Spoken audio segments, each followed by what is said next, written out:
RJD सदर लालू प्रसाद यादव आज 4 साल बाद पार्टी दफ्तर पहुंचे और उन्होंने आरजेडी दफ्तर में लगाए गए पत्थर के लालटेन को जलाया और इस मौके पर उन्होंने जेडीयू के 15 साल बेमिसाल प्रोग्राम पर तंज भी कसा। का नाम है अंग्रेजी में, तूफान में नहीं बुझने वाला दिया का नाम है हरिकेन लैंप। ये हम लोग को मिला। बाकी तो पहले कप प्लेट पर भी हम लोग लड़े हैं। भिन्न भिन्न चिन्हों पर मैं लड़ाई ले रहा हूँ।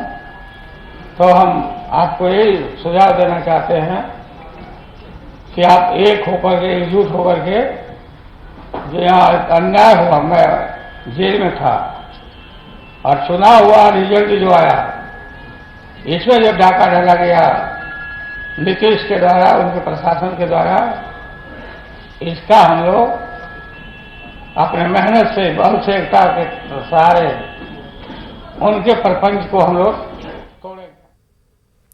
तो चलिए, इस बुलेटिन में अभी फिलहाल इतना ही। शब्बा खैर।